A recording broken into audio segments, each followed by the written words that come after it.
down with deportation. Out here Saturday morning, dozens protested demanding an end to those operations.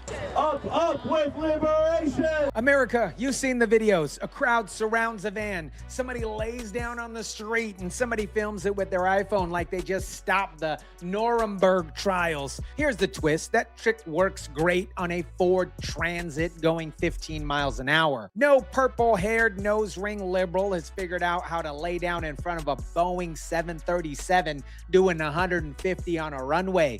Turns out physics doesn't care about your sign. It's horrifying that we're participating in any of this in the first place. Like, we shouldn't be worrying about getting rid of people who are our neighbors, who are our friends, who are our coworkers and our lovers. And there's no place for that here in Akron and Canton at all.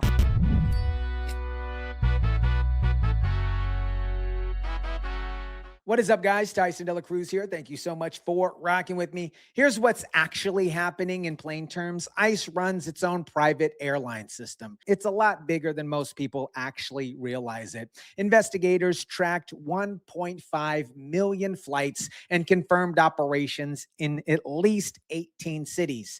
Salt Lake City alone saw 99 removal flights last year, on track for 140 this year. Akron-Canton, a regional airport most people can't find on the map, ran 65 of these flights last year alone. It's astounding, just the number of people that are moved daily.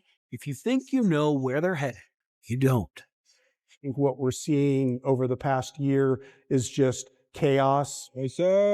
Pero no sabíamos para dónde. Yo no sabía para dónde íbamos. Before the U.S. sends thousands out of the country, people are being treated like Amazon packages, kind of just shuffled about. When you got a system moving that many people consistently across many states, that's not chaos. That is a supply line going back home. Somebody built a very boring, very effective operation, and the response from one side of the aisle has been to show up with drum circles and whistles at regional airports and act like they're discovering a war crime. And here's the part, you guys, that's probably going to make you laugh before it makes you furious. Down in Alexandria, Louisiana, protesters show up outside a detention facility that isn't even open yet. And here's what one of those liberals told the camera crew, and I want you to actually hear this claim out loud. I hear us in the international news all of the time. In the Colombian radio, Alexandria. We're a torture center. You guys, you wouldn't believe it. A torture center in Alexandria, Louisiana. Okay? Population roughly 45,000. Famous for exactly nothing. Absolutely nothing until this exact moment. That's not activism, my friends. That is a hostage negotiator showing up to a fender bender. There are dozens of pregnant women detained in ICE. They will all be transferred to this facility in chains, waist chained, handcuffed, shackled. I'm letting you know. And we will be there to observe it, and we will be there to report on it, and we will be there to sue. Meanwhile, allegedly, pregnant women were reported being transported in restraints to the facility, allegedly, according to that same protest. So the facts might be a little murky there. And instead of asking why the transport process looks like that, allegedly, the energy in the room went straight to international radio appearances. Priorities, you guys. Now watch how this plays out with real dollars attached, because Salt Lake City has actual receipts. Eastern Air Express flies Boeing 737-800s, each seating 189 people. The company has a $43.5 million contract with the Department of Defense. Global X tends to fly the Airbus A320, which seats between 140 and 180 people. This company serves as a subcontractor to CSI Aviation under a Department of Homeland Security contract worth $65 million per year. $43.5 million on one contract, $65 million a year on another. The same planes that fly out detainees also charter out to haul NCAA basketball teams in the exact same week. It's not a conspiracy here, you guys. That is a charter airline business being a charter airline business. And here's the detail that should make every single person who laid down in front of a ICE van feel a little silly. ICE bought an 833,000 square foot warehouse near that same Salt Lake airport for $145.4 million through a Delaware shell company to convert into a detention facility holding up to 10,000 people all at once. The agency's previously undisclosed plans include using the warehouse to detain between 7,500 and 10,000 people at a time. This approach is similar to that of other ICE hub facilities in Texas, Georgia, and Pennsylvania.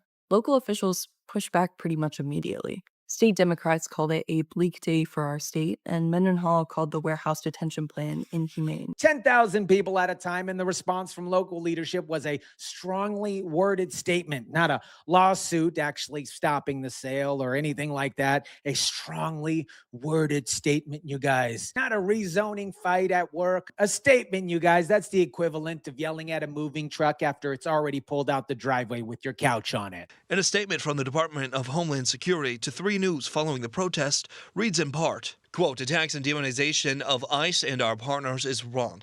ICE officers are facing a 1,300% increase in assaults against them. For operational security purposes, we are not going to confirm what airports our deportation flights are operating out of, end quote. Here, you guys, is how the actual system runs, and it's exactly the reasons that vans get blocked and planes never do. A van is local, visible, slow, and photogenic. A charter flight operates off of general aviation space most passengers never see on a schedule that's deliberately not published, using tracking exemptions that keep these tail numbers off of these flight apps that you check for a normal trip. That's the entire strategy. Keep it boring. Keep it off apps. Keep it moving at 2 a.m. through a side gate that nobody's watching. You can't protest something that you can't find, and you definitely can't lay down in front of something that departs from a runway.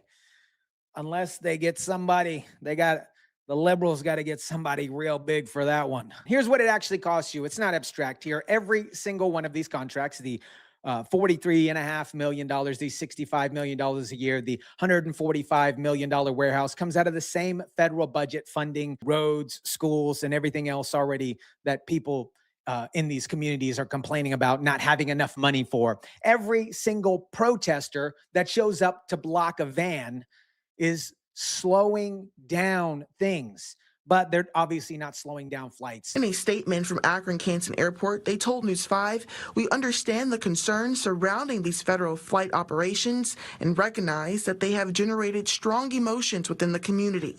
As a public use airport, CAK does not have the legal authority to approve, deny, manage, or restrain lawful aircraft operations conducted by authorized operators. They're just adding overtime costs for local police who now have to manage a crowd instead of doing literally anything else that day. And Human Rights Tracker confirms flights have grown roughly 240% year over year out of some of these airports that were mentioned earlier. That is a system, my friends, scaling up while the opposition argues about which van to block next. America, they called Alexandria, Louisiana, a torture center before the building even opened. The liberals with the colored hair and the nose rings are coming out with signs and whistles once again. You can block a van, but Karen, ain't nobody blocking a plane. At some point, you guys, it's not activism. It's basically just picking a fight that you can win a participation trophy in.